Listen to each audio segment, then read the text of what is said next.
T-Mobile, our critical mission is providing unparalleled 5G coverage for when connectivity is mission critical. Introducing T-Priority, America's best 5G network experience for first responders, even in times of congestion. More capacity, faster speeds, better coverage.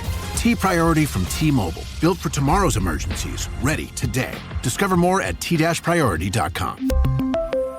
For qualifying organizations on eligible rate plans, coverage not available in some areas and may be impacted by emergencies. This episode is brought to you by Peacock. The new Peacock original documentary, Matthew Perry, A Hollywood Tragedy, dives deep into the beloved actor's rise to fame and his tragic death. 5 people, including Perry's personal assistant, 2 medical doctors, and an alleged Hollywood drug dealer known as the Ketamine Queen, were charged with conspiracy to illegally provide Perry with the ketamine. Explore the details of the case in this heartbreaking special, streaming now only on Peacock. Qual é a melhor forma de lidar com os seus adversários? É possível existir um regime político isento de críticas? Essas são apenas algumas perguntas que podemos nos fazer quando estudamos com mais atenção o processo de desestalinização da União Soviética. Esse é um termo um pouco complicado de se falar, mas nada mais é do que um processo iniciado na União Soviética de desvinculação da imagem de Joseph Stalin do regime soviético, das suas políticas e das suas influências. Como vamos ver, esse foi um momento bem delicado para a União Soviética, porque alguns críticos vão dizer que a queda do regime começa justamente com a desestalinização, enquanto outros dirão que foi um movimento necessário. Como vocês podem imaginar, trabalhar esse tema pode ser algo bem complexo e delicado, e por isso quero lembrá-los que eu uso fontes e autores confiáveis para embasar o meu conteúdo, tá bom? As fontes que eu utilizei estarão na descrição desse episódio. Mas enfim, gente, se o foco do nosso episódio vai ser falar como que os líderes da União Soviética tentaram desfazer o legado de Stalin, no primeiro momento, precisamos saber o que o Stalin fez, né? E como que foi a sua forma de governo, para em seguida compreendermos bem o que foi essa tal de desestalinização. Quando a Revolução Russa foi consolidada após muitos conflitos internos e externos, a União das Repúblicas Socialistas pôde ser criada. Sob a liderança de Lenin, o novo regime se manteria sem maiores disputas.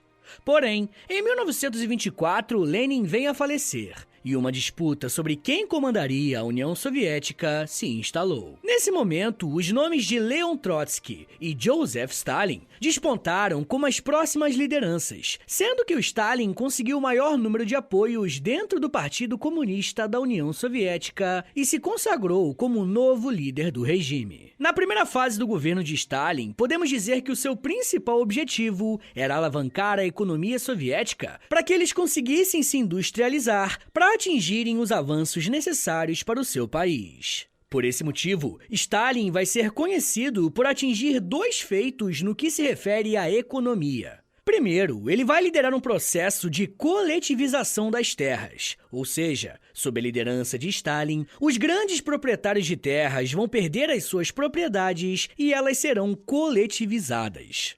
A reforma agrária era uma demanda antiga da população que vivia sob o domínio do Império Russo. E quando os revolucionários tomaram o poder, uma das primeiras medidas foi iniciar um processo de divisão das terras no país.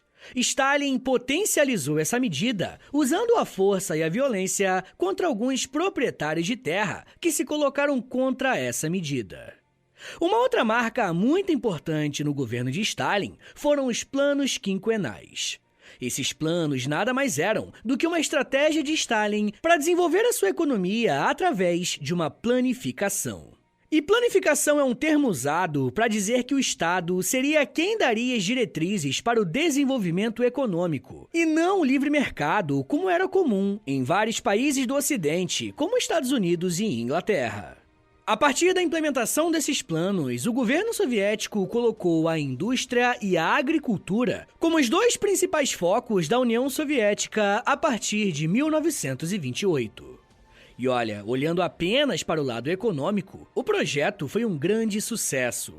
O primeiro ponto positivo de ter uma economia planificada nesse período é que a União Soviética foi uma das únicas nações que passaram ilesas pela crise financeira de 1929, que abalou a economia dos Estados Unidos e, consequentemente, de todos os países do mundo que demandavam ou usavam o dólar.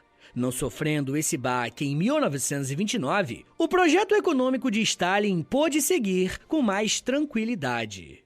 Como eu disse, os planos quinquenais deram o resultado esperado, e entre as décadas de 30 e 40, a União Soviética já despontava como uma potência industrial, algo que era inimaginável há alguns anos antes. No final da década de 30, o mundo vê a ascensão do nazismo e do fascismo, e a expectativa para uma nova guerra mundial se aproximava. Nesse momento histórico, o projeto econômico de Stalin deu as condições necessárias para que a União Soviética se tornasse também uma grande potência militar. Eu já fiz muitos episódios sobre esses temas que eu tô comentando, tá? Tem episódio sobre a Segunda Guerra, episódio sobre a União Soviética, episódio sobre Stalin, episódio sobre a crise de 29. Entra aqui no feed, dá uma pesquisada, que você vai achar muita coisa mesmo, tá bom? Mas em todos eles, eu tentei deixar muito claro a importância do exército da União Soviética para conseguirem vencer os nazistas. Não é à toa que, após a guerra, os Estados Unidos e a União Soviética disputaram a hegemonia global, se colocando como as duas maiores potências do mundo. Ou seja, se formos falar apenas de forma prática, sem levar qualquer aspecto ideológico ou moral, podemos dizer que Joseph Stalin pegou uma nação que estava saindo de um período revolucionário com muitas dificuldades econômicas e sociais, e em quase 2 décadas transformou essa mesma União Soviética na segunda maior potência do mundo. Gostando ou não do Stalin, isso honestamente não importa. O que importa são os dados. A União Soviética era uma e ela se tornou outra depois do Stalin. Mas a pergunta que precisamos fazer aqui hoje é: qual foi o custo desse avanço? E aqui eu não me refiro a dinheiro, e sim ao custo humano. E logo de cara eu já adianto que o custo foi muito alto. Se formos na origem da ascensão política de Stalin, podemos perceber que ele conseguiu somar um número considerável de adversários dentro do Partido Comunista. Ainda em 1928, um homem chamado Nikolai Bukharin disse algumas palavras muito duras a respeito do Stalin. Se liga só, abre aspas. Ele é um intrigante sem princípios, cujas ações são determinadas apenas pela sua sede de poder. Ele nos fez concessões para ficar numa posição em que lhe fosse mais fácil cortar nossos pescoços. Só conhece a vingança e o punhal nas costas. Ele assassinará todos nós. É um novo Gengis Khan que nos estrangulará. Fecha aspas.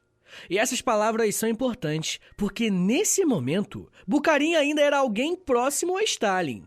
Nikolai Bukharin foi um militante político que esteve ao lado de Lenin, Trotsky e Stalin durante todo o período revolucionário. Ele chegou a exercer cargos de liderança dentro do Partido Comunista. Mas no final da década de 20, a sua relação com Stalin mudou drasticamente. Além dessas críticas que você acabou de ouvir, Bukharin foi contra o processo de coletivização forçada das terras. E isso fez com que ele fosse expulso do Comitê Central do Partido Comunista em 1929.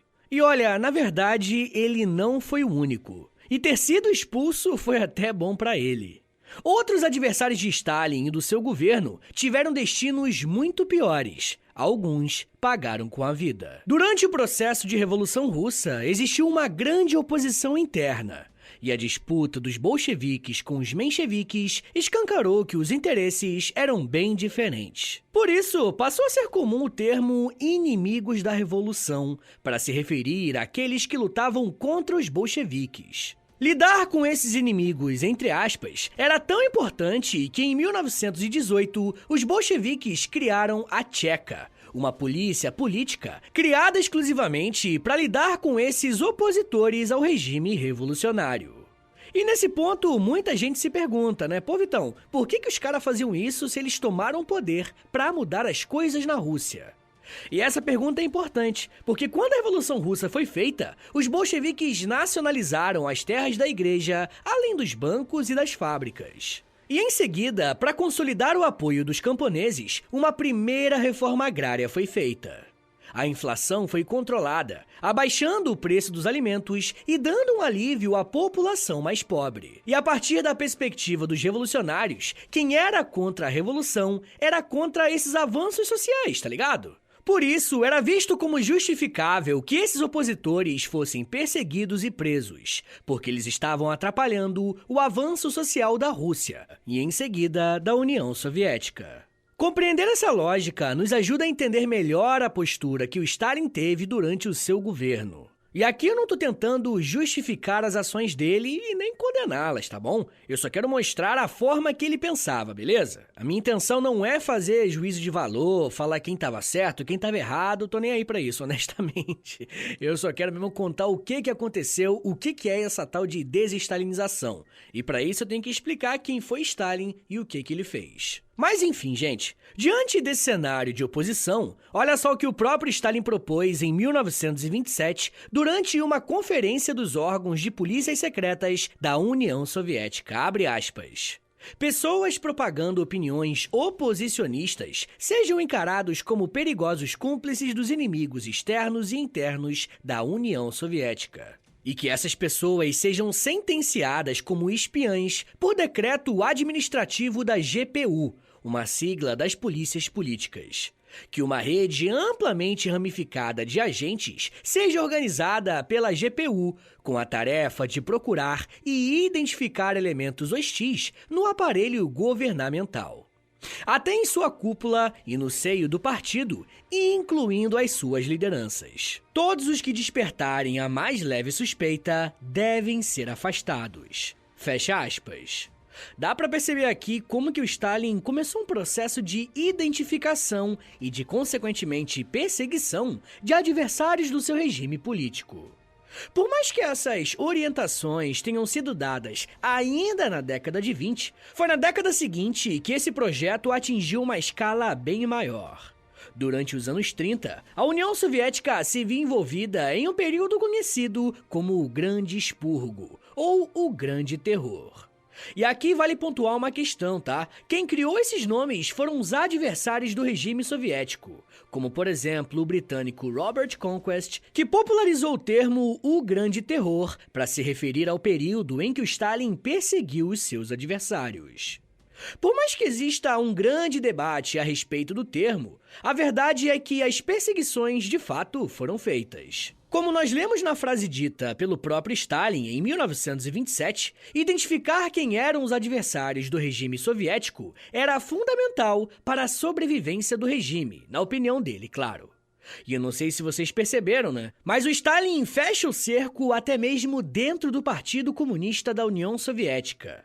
E vai ser nesse processo que o seu companheiro de longa data, Nikolai Bukharin, será preso. Foram encontradas cartas em que, supostamente, o Nikolai conspirava contra o governo do Stalin. Ele foi levado para um julgamento de exibição, que tinha esse nome por se tratar de um tribunal de fachada, onde as pessoas eram levadas e condenadas, mas com uma estética formal. Após esse julgamento, Nikolai Bukharin foi executado em março de 1938. A questão aqui, gente, é que esse padrão se repetiu mais vezes, e em outros setores da sociedade soviética. Olha só o que a historiadora Sheila Fitzpatrick vai falar sobre esse período, abre aspas. Por 2 anos inteiros, em 1937 e em 1938, altos dirigentes comunistas em todos os setores da burocracia, governo, partido, indústria, forças armadas e até polícia, foram denunciados e presos como inimigos do povo. Alguns foram fuzilados, outros desapareceram no Gulag. Fecha aspas. Sem dúvidas, esse foi um dos momentos mais sanguinários da história da União Soviética. E eu gostaria de dar um número exato para vocês a respeito de quantas pessoas foram perseguidas e mortas. Mas é bem difícil fazer isso. Os críticos a Stalin dirão que foram mais de 1 milhão de pessoas mortas nesses 2 anos. Enquanto os pró-Stalin dirão que esses números são fabricados, alegam que todo mundo que morria ou que se perdia naquela época era atribuído a responsabilidade a Stalin. Mas enfim, gente, como vocês podem ver, quase tudo que envolve a União Soviética está inserido em debates e em disputas. Uma outra característica do governo de Stalin à frente da União Soviética é a consolidação da sua imagem como principal e maior líder dos soviéticos. Se vocês fizerem uma conexão entre o avanço econômico soviético e o avanço da violência, vocês vão perceber que estamos falando de praticamente o mesmo período. Essa contradição fez com que uma espécie de culto à imagem de Stalin começasse entre alguns setores soviéticos. O aniversário do líder soviético começou a ser usado a partir de 1929 para celebrar a conquista do seu governo. Porém, conforme os anos foram passando, as marchas populares foram aumentando e os veículos de mídia passaram a usar adjetivos como líder onipotente, nosso melhor do melhor e nossa estrela guia para se referir a Stalin. Em 1936, os jornais soviéticos chamavam Stalin de pai das nações, fazendo referência à diversidade cultural que a União Soviética abrigava. Essa imagem positiva de Stalin dentro de alguns setores soviéticos só aumentou após a derrota do nazismo e a ascensão dos soviéticos como uma das potências mundiais. Porém, durante a década de 50, o regime de Stalin sofreu um grande baque. O maior líder da União Soviética faleceu no dia 5 de março de 1953. Em seguida, a oposição ao stalinismo tomou o poder na União Soviética. Sem a presença de Stalin e com os oposicionistas no poder, todos os crimes do ex-comandante seriam expostos ao público e uma desconstrução da sua imagem começaria. Para muitos, esse foi o início do fim da União Soviética. Mas para outros foi uma decisão correta, para mostrar que o personalismo e o autoritarismo não eram os caminhos que deveriam ser trilhados por nenhuma ideologia. Eu já quero falar mais sobre como que foi esse processo e como que a União Soviética tentou desvincular a sua imagem de Stalin. Mas me dá um minutinho aí, tá, gente, que daqui a pouco a gente volta e eu falo um pouco mais sobre passado, mídia, crimes, justiça e memória. Segura aí, que é um minutinho só.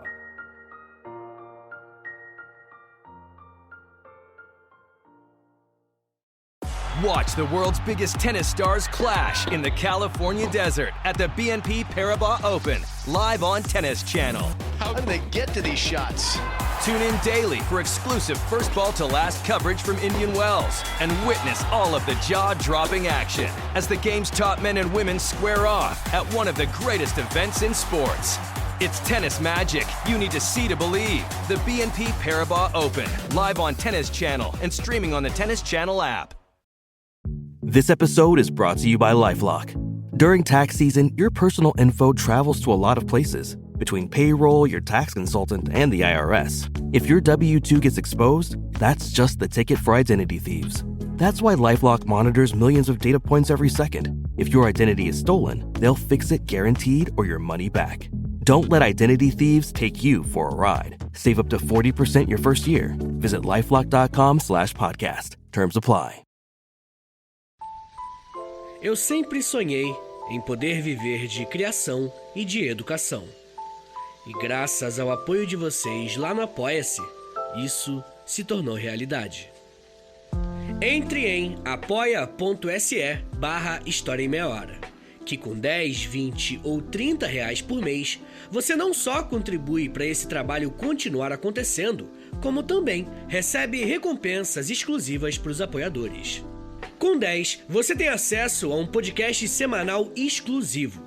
Eu me aprofundo em um tema de um dos episódios da semana e envio diretamente para o seu e-mail através do Apoia-se.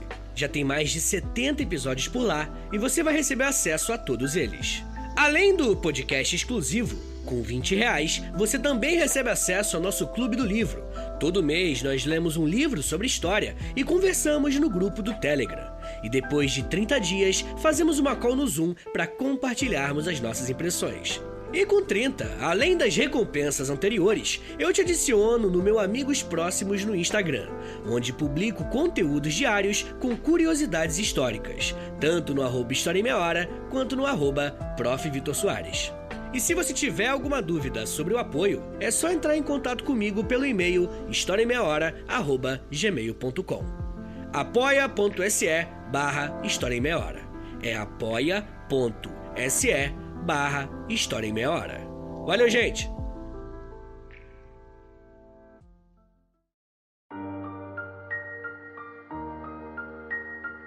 Abre aspas. É claro que Stalin mostrou em toda uma série de casos sua intolerância, sua brutalidade e o seu abuso de poder. Em vez de provar a sua correção política e mobilizar as massas, muitas vezes ele escolheu o caminho da repressão e aniquilação física, não só contra inimigos reais, mas também contra as pessoas que não tinham cometido qualquer crime contra o partido e o governo soviético. Aqui não vemos nenhuma sabedoria, mas apenas uma demonstração da força brutal que outrora tão alarmou Lenin. Fecha aspas.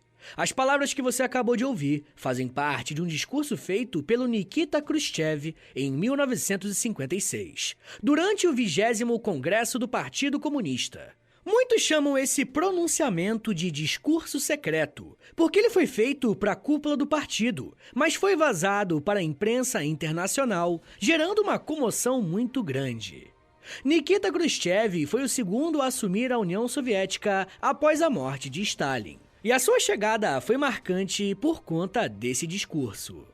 Como deu para perceber, Khrushchev apontou uma série de problemas e até crimes cometidos por Stalin ao longo do seu governo. O congresso em que esse discurso foi feito estava sendo organizado com muita expectativa, pois foi o primeiro grande congresso desde a morte de Stalin, contando com aproximadamente 1.500 delegados do Partido Comunista. Nikita Khrushchev batizou seu discurso com o título do culto à personalidade e às suas consequências. Logo de início, ele relembrou alguns trechos clássicos das leituras que o Lenin fazia do marxismo, principalmente citando como que o culto à personalidade era algo criticado tanto por Marx quanto por Lenin. Nikita decidiu começar a sua fala dessa maneira, porque na sua visão, a União Soviética estava fazendo justamente o contrário daquilo que foi teorizado por Lenin, e cultuando a imagem de Stalin. Por mais que o discurso de Nikita Khrushchev tenha sido impactante, o conteúdo das suas palavras ainda gera um grande debate. Além de criticar o culto à imagem, Nikita usou um tempo da sua fala para afirmar que o papel de Stalin nas vitórias da Segunda Guerra Mundial foi superdimensionado, e o Exército Vermelho poderia vencer Hitler mesmo sem Stalin. Além disso, Khrushchev criticou a perseguição que Stalin fazia aos seus opositores e usou o caso de Trotsky para ilustrar. Caso você não saiba, Trotsky tinha sido um dos líderes revolucionários da União Soviética, mas o final da sua vida foi marcado por perseguições, e até hoje a sua morte é envolvida em polêmicas sobre o próprio Stalin ter ordenado o seu assassinato. Lembra aquele processo de identificação e perseguição de opositores que eu comentei no bloco anterior? Então, sabemos disso porque o Khrushchev usou seu discurso para fazer essas denúncias. Se liga só nesse trecho, abre aspas. Stalin descartou o método leninista de convencer e educar. Ele abandonou o método de luta ideológica em favor da violência, repressões em massa e terror. Fecha aspas. Quando Nikita Khrushchev terminou seu discurso, duas alas dentro do Partido Comunista se organizaram. Uma que apoiava integralmente as palavras do novo secretário-geral e que queria uma onda de reformas e mudanças dentro da União Soviética. E uma segunda ala que discordava radicalmente do que estava sendo falado. Para esse grupo, o pronunciamento serviu apenas para tirar a culpa dos membros do governo soviético e colocar toda a culpa sobre os ombros de Stalin, como uma espécie de bode expiatório. E como agora ele estava morto, fazer isso seria bem mais fácil. Apesar desse debate interno, a ala que fazia oposição a Stalin se fortaleceu e deu sustentação política ao Nikita Khrushchev, que deu início ao processo de desestalinização a partir do seu discurso. Uma coisa que precisa ser dita é que, dentro do discurso de Nikita, ele reforça a experiência socialista e, principalmente, o legado de Lenin para as conquistas revolucionárias. O que ele estava criticando era Stalin e o seu modo de governar. Com isso, o que chamamos de desestalinização nada mais é do que uma tentativa do governo Khrushchev de se desvincular da imagem de Stalin e retirar da União Soviética tudo aquilo que fazia menção ao líder anterior. A primeira medida de desestalinização foi tentar acabar com o culto à imagem de Stalin. Durante o governo de Stalin, diversas estátuas suas foram construídas e espalhadas pelas repúblicas soviéticas. Nikita Khrushchev iniciou um processo de retirada de todas essas estátuas. E uma estátua é um recurso histórico muito importante para consolidar uma determinada imagem de um personagem histórico. Remover essas estátuas era o mesmo que tentar apagar a influência que o Stalin tinha naquelas regiões. Um outro tipo de apagamento que o nome de Stalin recebeu foi a respeito da cidade que levava o seu nome. Quem é ouvinte mais antigo aqui do podcast ou que gosta de estudar os principais eventos da Segunda Guerra, deve lembrar que a maior batalha dessa guerra aconteceu na cidade de Stalingrado. Essa cidade recebeu esse nome em 1925 para homenagear Joseph Stalin. Porém, como parte do processo de desestalinização, em 1961, Stalingrado foi rebatizada e até hoje é chamada de Volgogrado. Além de perder, entre aspas, a sua cidade, o nome de Stalin foi retirado de diversas ruas, parques, escolas e rodovias. E esse é um detalhe que não percebemos no nosso dia a dia, né? Mas os nomes das ruas e dos bairros geralmente são usados como uma forma de homenagear um determinado personagem. E vale o exercício de você pesquisar quem que foi a pessoa que dá o nome à rua que você mora. Fica a sugestão e deixa nos comentários aqui no Spotify qual que é o significado do nome da sua rua, tá? Mas enfim, uma outra medida amplamente usada para acabar com o culto à imagem de Stalin foi retirar qualquer cartaz sobre o ex-líder que estivesse em espaços públicos. Retratos, cartazes, obras de arte, tudo. Tudo foi removido e completamente destruído. Se desde 1929 o nome de Stalin era usado pela mídia soviética precedendo um adjetivo positivo, a partir da desestalinização, o governo soviético parou de promover o nome de Stalin como um líder infalível e heróico. No lugar dessa abordagem, a mídia deu um foco maior aos movimentos coletivos da União Soviética, como o Comitê Central do Partido Comunista ou o Politburo, que era uma espécie de conselho onde algumas decisões eram tomadas. O que esses dois nomes têm em comum é o fato de serem ligados a um grande número de pessoas, e não só a uma figura. O que o Khrushchev estava tentando era valorizar o coletivo ao invés do líder máximo, tá ligado? Muitos consideram que o ataque à imagem de Stalin durante esse processo nem teve a ver diretamente com o seu nome ou com a sua imagem. Mas durante a desestalinização, os restos mortais de Stalin foram mudados de lugar. Quando Stalin morreu, o seu corpo foi colocado ao lado de Lenin, em um mausoléu que recebia visitas. E esse mausoléu era entendido como um lugar muito importante dentro da União Soviética, por se tratar dos dois maiores líderes do regime até então. Quando o processo de desestalinização se iniciou, um grande debate a respeito do que fazer com o corpo de Stalin também se fez presente. A cúpula do novo governo soviético passou a propagar a ideia de que o ex-líder havia traído os ideais de Lenin, e por isso não poderiam estar no mesmo lugar. Se liga só nesse comunicado que o governo soviético soltou em 1961, abre aspas. A traição de Stalin ao legado de Lenin, o abuso de poder por ele empreendido, a repressão em massa contra os cidadãos soviéticos honestos, tornam inaceitável manter o caixão que contém o seu corpo no mausoléu de Lenin. Fecha aspas. Nikita Khrushchev temia que a transferência do corpo causasse uma comoção popular, e por isso ordenou que a remoção fosse feita durante a noite. No dia 31 de outubro de 1961, o corpo de Stalin foi levado para um laboratório e em seguida transportado para o muro do Kremlin, sendo enterrado 2 metros abaixo do solo, onde está até hoje.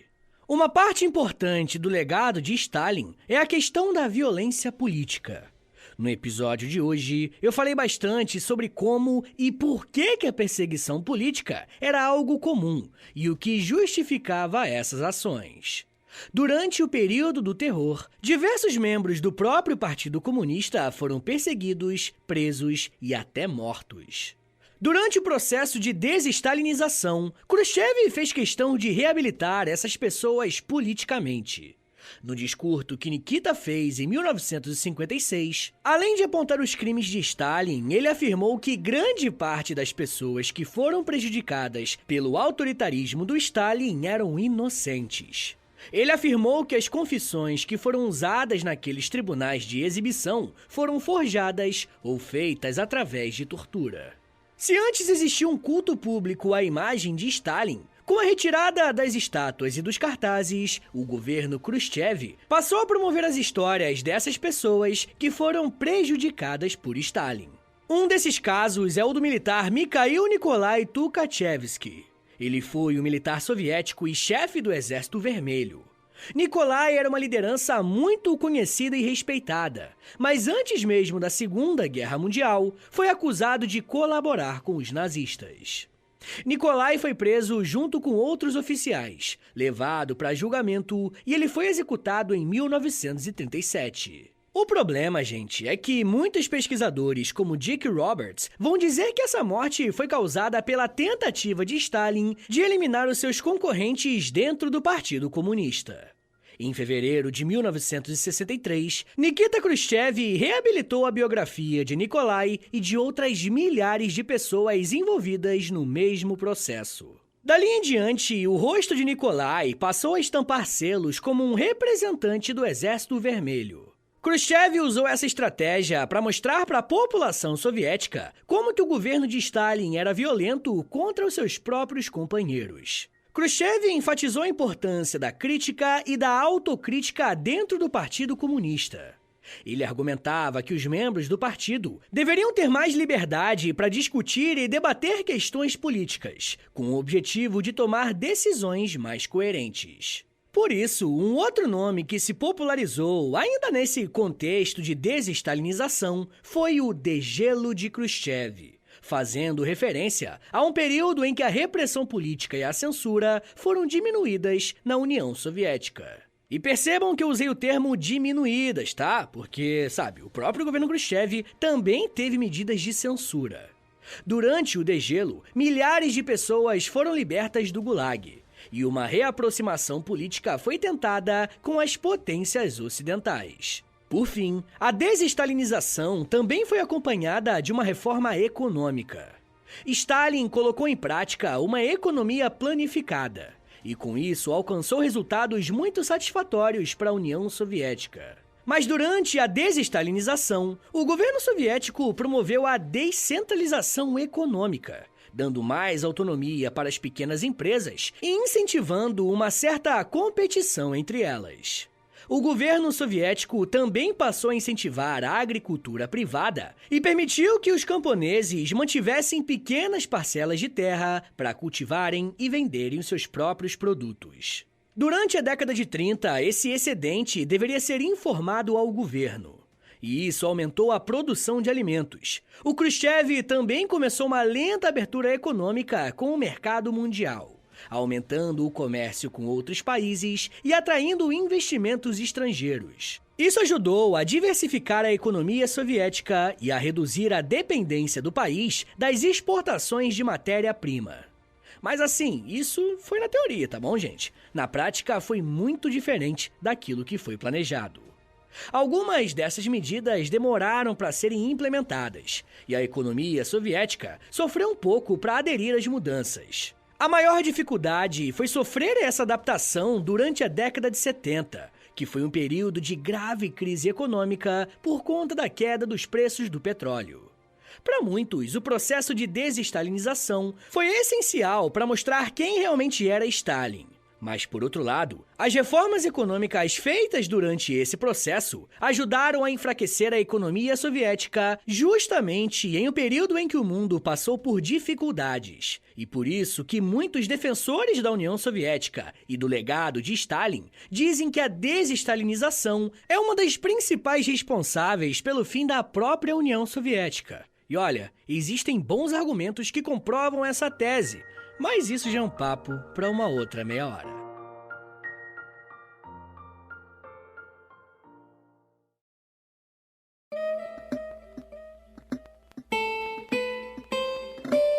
Senhores, muito Muito obrigado por ter vindo até aqui. Meu nome é Vitor Soares, eu sou professor de História e você acabou de ouvir o História em Meia Hora. Eu gosto bastante de falar de União Soviética, de comunismo, de Rússia também antiga, né? Rússia medieval, essas coisas. E eu acho que vocês também gostam porque os números vão bem, normalmente.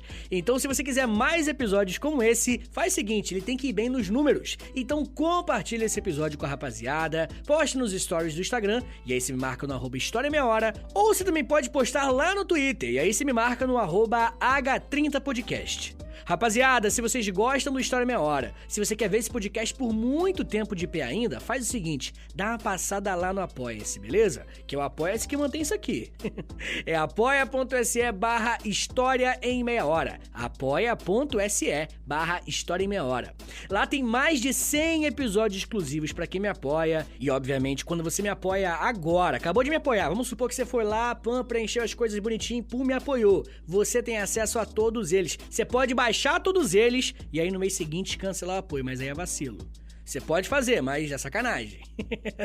Tá bom, gente? Você tem acesso a mais de 100 episódios, tem Clube do Livro, tem conteúdo diário no Instagram, dá uma olhada lá no Apoia-se, porque são planos diferentes, dependendo do valor que você me apoia, beleza? Mas lembrando também que muita gente pediu pra fazer um Pix, então anota aí o meu Pix e o meu contato, é a mesma coisa, o mesmo e-mail, tá? É historiaemmeiahora@gmail.com. É o meu contato e qualquer valor é muito mais do que bem-vindo, tá bom?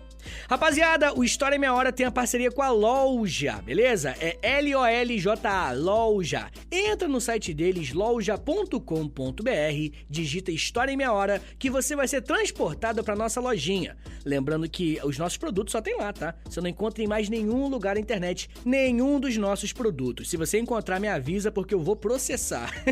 Aqueles caras. É meio brincando, mas é meio verdade, hein? Já deixa o recado. Mas enfim, gente, uma outra coisa que eu vou te pedir, isso aqui não custa nada, é R$0, custa 1 minuto do seu dia, pra me ajudar. É o seguinte, você vai lá no perfil do História Meia Hora no Spotify, clica nas 5 estrelinhas, depois você clica em seguir e por último você clica no sininho, porque quando você clica no sininho, você deixa ele marcado, o Spotify vai enviar uma notificação pro seu celular avisando quando tem episódio novo, beleza? Rapaziada, eu quero convidá-los também a ouvir o meu outro podcast de história, é o História pros Brother. Ele é de história, né, tá no nome, mas ele é mais de humor, tá bom? Então vai com essa cabeça de que são dois brother conversando de história e falando besteira. Porque ninguém leva muita coisa a sério lá não, tá? Não é mais esse aqui que é mais serinho, tá ligado? E lá é mais falação de besteira mesmo, tá bom? Então é isso, História pros Brother tá aqui no Spotify também e é só pesquisar. Então é isso, gente, me siga nas redes sociais, é @ProfVitorSoares no Twitter, no Instagram e no TikTok. Eu tô sempre lá no TikTok fazendo os videozinhos educativos, tá bom? É isso, gente, muito obrigado, um beijo, até semana que vem! E valeu!